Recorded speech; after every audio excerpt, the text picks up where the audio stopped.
Addio mia patria, addio paese del mio sogno. Tu sarai sempre nel mio cuore, nel mio pensiero. Addio, che bel viaggio in questo vapore. Speriamo Grazie a che qui in Dio Brasile siamo arrivati in questa terra della Ma qui a Ribeirão Preto si fa mangia troppo molto caldo. bene. Mio caro Matteo, si beve? Guarda andiamo a che lavorare interesse. nel Arriveremo caffè. presto. Mamma mia. Che cosa stai facendo?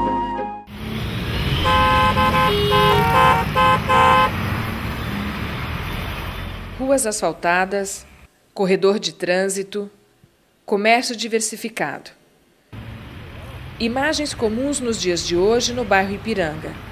Mas tudo era muito diferente num tempo em que a história só estava começando.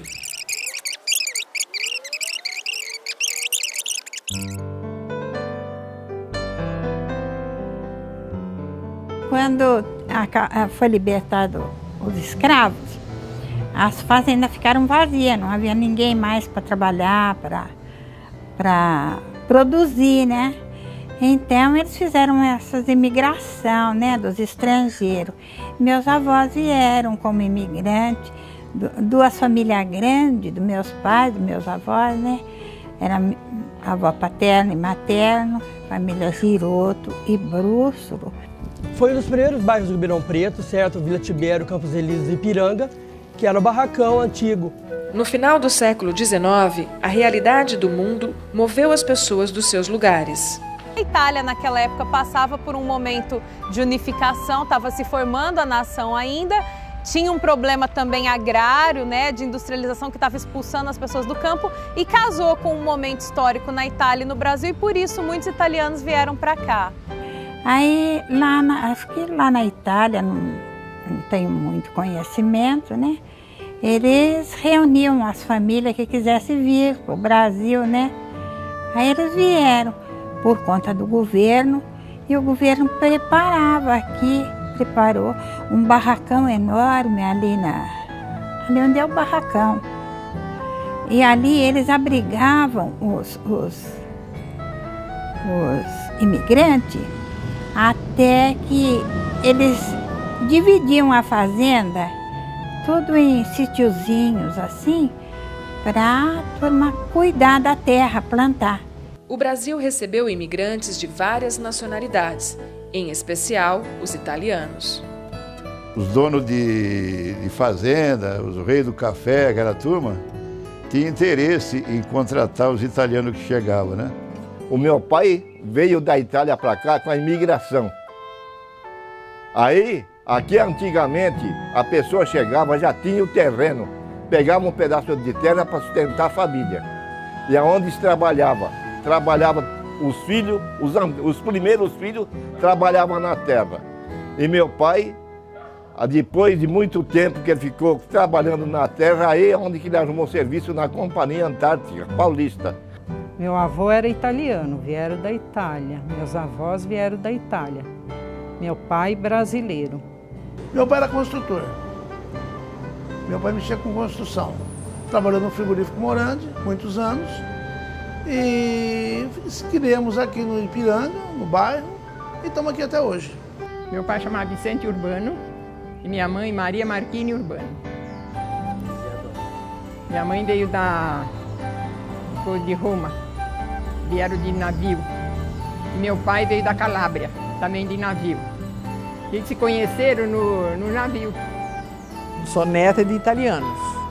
Meu avô paterno veio de Turim e a minha avó paterna veio de Veneza. Meu avô, dizem que o pai dele que veio da Itália. Meu avô nasceu aqui no Brasil. Eles vieram da Itália. Eu tenho até o negócio lá que eles vieram. Eles vieram da Itália, morando no barracão que foi feito aqui, por isso que onde deu o nome, né, ao bairro de Barracão. Meu avô era Guerino Giroto, minha avó paterna era Antônia Borsal, meu avô materno era José Brússolo e minha avó materna era Santa Jorgeta. O Ipiranga foi fundado a poder dos italianos lá em cima. Em Ribeirão Preto, eles chegavam de trem e existia na época uma evidente definição de classe social.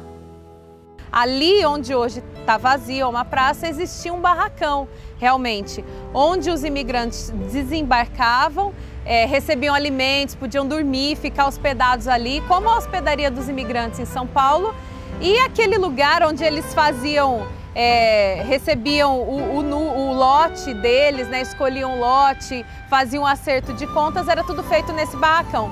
Por esse motivo, a sede e a segunda seção, onde tudo hoje é o Ipiranga, foi chamada de barracão.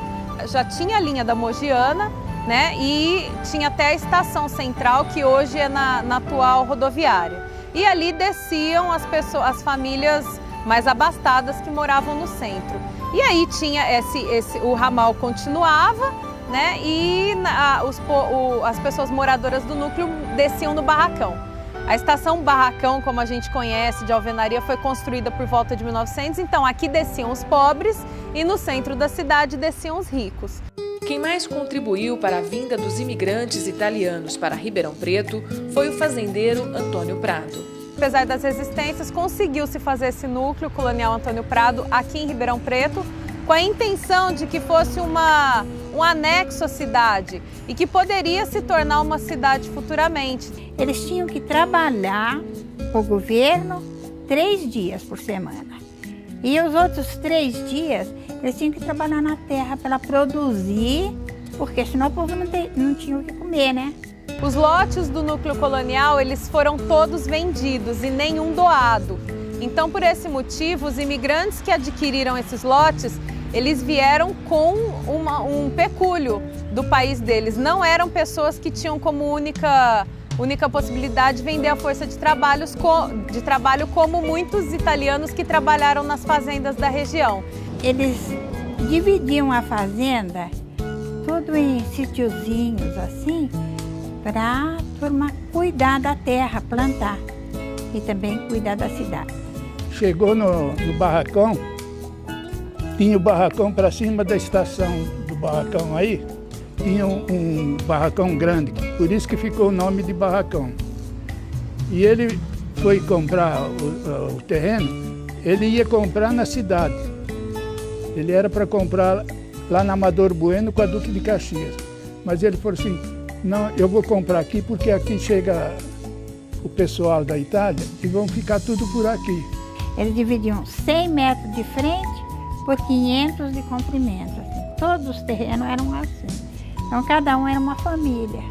Os moradores do núcleo, em geral, eles trabalhavam a própria terra, né? Tem muitos casos de pessoas que formaram pequenas indústrias de cerveja, de sabão, fábrica de carroça, fábrica de móveis, dentro do próprio lote, olaria. Meu pai trabalhava no Chufo, ele trabalhou muitos anos no Bertoldi, quarto Bertoldi, que eles faziam uma bebida que era tipo de guaraná, assim, mas era um tipo de champanhe. Muitos trabalharam no antigo Diederix, né? Banco Construtor lá, no Bianchi, Fundição. Esse meu avô mesmo, paterno, o Giacomo, né? Ele trabalhou no Bianchi, ele era fundição. Alguns descendentes contaram que os pais pegavam sementes onde achava, plantavam o que desse no núcleo e aí eles vendiam, viviam da venda desses produtos, mas também eles eram livres, né? Eles trabalhavam na cidade, vários deles trabalhavam nas fazendas da região, alguns dias da semana, mas era obrigatório que eles cuidassem, eles só tinham 3 dias livres da semana para trabalhar fora do núcleo, porque a maior parte dos dias eles tinham que trabalhar no próprio núcleo, fazer render aquela terra. Os imigrantes foram importantes na formação da cidade. Muitos guardam na memória histórias que, contadas, revelam uma Ribeirão Preto em pleno desenvolvimento. Meu pai era dançeno, era um operário, trabalhava, a vida dele foi trabalhar muito. Trabalhava como calceteiro, fazia calçamento de rua. Ele trabalhou na General Osório, fez muito calçamento na General Osório, feito em frente à igreja de Santo Antônio, nos Campos Elíseos. Fez a Capitão Solamão, vários quarteirões. Em frente à igreja de Santo Antônio, tem as iniciais dele em 2 macacos, 2 paralelepípedos. As iniciais ainda estão ali. Apagadas pelo tempo, elas exibem o trabalho de muitos, mas em especial do imigrante Dante Seno. Eu mesmo cheguei a ajudar eles a estender os paralelepípedos para eles assentarem na rua. Dona Palmira e o senhor Antenor Seno lembram de um tempo em que as coisas eram bem simples. Eu nasci nessa casa e moro aqui até hoje. Eu casei, fiquei morando com meus pais. Depois meus pais morreram e eu fiquei com meus filhos e meu marido morando aqui. E até hoje eu estou aqui nessa casa. Era tudo corredor assim que dividia, sabe? Não tinha nada. Então tinha ainda mato. Aí meus avós cortaram árvore, fizeram uma casa com madeira, né? Telha. Eles fizeram o telhado. E aí era fogão de lenha, fizeram cisterna. Eu lembro que não tinha água, não tinha luz, não tinha asfalto. Era um breu isso aqui. Sou nascido e criado aqui no bairro. As casinhas tudo com cerca de bambu. Meu nascimento foi aqui no antigo barracão, hoje Ipiranga, né? Era uma capineira, a gente falava. Era tudo capim, cana. Aqui era tudo cerca de ranha-gato, pinhão e leiteira. E o barranco aqui tinha 3 metros de altura até 4 metros, conforme o barranco. E só transitava gado, cabrita, cachorro. A maior parte era gado, porque tinha um matadouro. Eu nasci nessa casa. Que a gente tinha que comer, mas não tinha vestuário mesmo. Era aquelas camisinhas feitas de saco, aquele short feito de saco, tingido. Tingia o short de azul, a camisa era branca, já de saco de açúcar. A bolsa que a gente ia estudar era feita de saco de açúcar. A vida da minha infância até a adolescência e a passagem para adulto, que a gente ficou por aqui, né? Foi muito bom. Aqui era um coleguismo sensacional, amizade na época. A gente podia entrar em qualquer chácara de alguém, pegar fruta, que tinha muita fruta. A gente era feliz, saudável. Senhor Elfo ainda ri quando lembra de como eles eram chamados. E então, algum divertimento, assim, que a gente tinha, algum baile, né, de fazenda, às vezes ia até na fazenda. E de vez em quando nós íamos lá na Praça 15, né? Que o pessoal lá, a mocidade se reunia aos sábados, domingo, na Praça 15, Praça 7 de Setembro, na Coração de Maria, na Vila Tibério, né, que existia, né? Praça Santo Antônio não existia ainda na época. Então eram as 3 praças que a gente ia. Então a gente quando chegava lá, chegava com os pés sujos de poeira, que as ruas aqui eram tudo sem asfalto, né? E na época da seca, que não havia chuva, a gente ia caminhando e ia sujando, chegava lá com o sapato tudo sujo. Então nós fomos classificados de pé sujo, né? E durante muito tempo, esta foi uma realidade do bairro. A única rua asfaltada ali era Dom Pedro, né? E mais para lá, Américo Batista, que era onde eu morava, né? Na Piauí com Américo Batista. E você sempre tinha que andar com 2 chinelos, né? Você ia com o chinelo com o pé vermelho, quando chegava no centro, conseguia pegar o ônibus ou ia a pé para o centro, porque nunca tinha grana, chegava lá, trocava o chinelo por um sapato limpo, né? Adriana Capretes, que hoje é uma pesquisadora da história do bairro, lembra das rivalidades entre os moradores do Ipiranga e dos Campos Elíseos de uma época em que estes nomes não existiam. O meu pai é proveniente do Ipiranga, minha mãe dos Campos Elíseos. E uma coisa muito engraçada que eu ouvia desde criança era os dois brigando, brigas, assim, que a gente ouvia brincadeiras, né? Um falando assim, ah, você é dos Campos Elíseos, ah, você é do Barracão. E aí eu logo nas minhas primeiras pesquisas, eu descobri que os dois eram do Barracão e já acabei com a briga, né? Eu falava, ó, você é do Barracão de cima e você é do de baixo. O nome Barracão veio da estação de trem, um dos marcos do bairro até hoje. E a nossa casa era 50 metros para dentro da linha do trem, né? Então, quando era tarde, nós ficávamos todos lá na porteira, era porteira, né? Na porteira, assim, tinha 2 paineiras, assim, de cada lado, assim, dava muitas flores, né? E a gente ficava lá na porteira esperando meu pai. Passava o trem aqui no fundo. A mudança do nome movimentou toda a população do bairro. Antônio Magrini foi super atuante no meio da imprensa, no meio do jornal, do rádio e também da televisão. No rádio, ele chegou até a criar um plebiscito para mudar aí o nome do bairro, na época Barracão, para Ipiranga. Ele que foi às ruas junto com a população. Aqui tinha 2 facções na época, né? O pessoal que morava da Avenida Dom Pedro I para cá, eles queriam continuar com o bairro Barracão. Da Avenida Dom Pedro I até Santa Catarina, que é o bairro morria né, nessa rua, né? Era um quadrilátero até na... Então esse pessoal de cima, eles eram os mais favoráveis a mudar o nome do bairro por causa do nome do clube, que era Ipiranga. Mudança de nome, fizeram a reunião, a parte do Ipiranga e a parte do Barracão. Fizeram uma lista, onde tinha mais assinatura na lista, levou o nome do Ipiranga. O meu finado, meu avô, foi uma das pessoas que foi favorável ao nome de Ipiranga. Eu me lembro do plebiscito, eu votei no nome de Barracão, por ser um nome mais tradicional que deu origem ao bairro.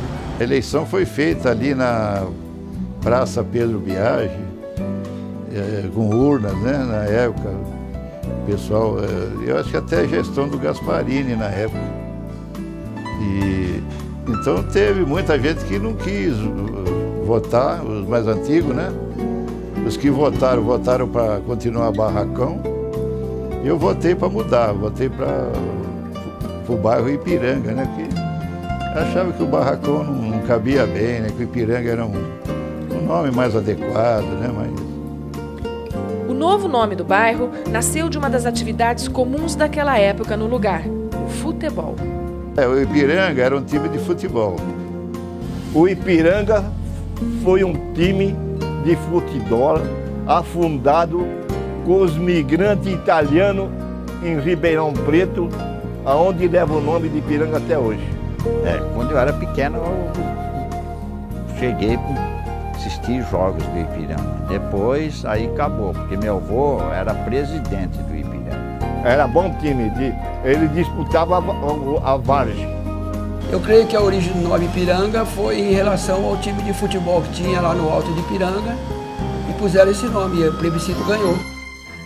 O bairro mudou de nome, mas a velha estação Barracão ainda está no mesmo lugar, guardando todas as referências históricas de uma época em que o trem era o condutor dos acontecimentos.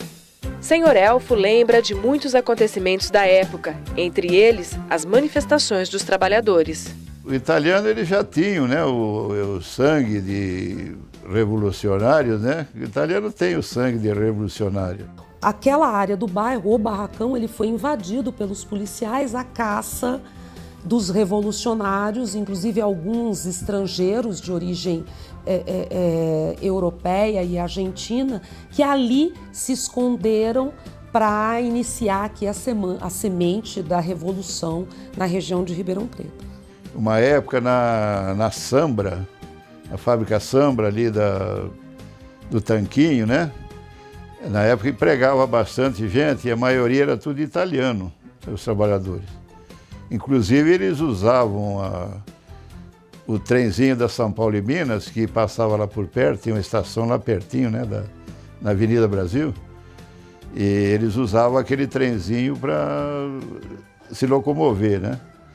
Então eu via aquele trenzinho passar lotado assim de pessoas, tudo em greve, que eles iam fazer manifestação na porta lá da fábrica, da Sambra. Os ferroviários foram sempre muito envolvidos com as questões trabalhistas em Ribeirão Preto, com as questões operárias. Particularmente nos anos 40, os ferroviários foram muito fortes na organização de greves e na reivindicação dos seus direitos. Existem relatos de envolvimento de ferroviários em greves e movimentos operários desde a década de 20, dos anos 20. Nos anos 10 já existem relatos de ferroviários envolvidos na organização dos movimentos aqui em Ribeirão Preto, dos movimentos sociais em Ribeirão Preto. Então, ferrovia e movimento operário sempre foi um binômio. A atuação dos ferroviários sempre foi muito articulada em torno do sindicato. A colonização do bairro Ipiranga aconteceu em 2 momentos históricos.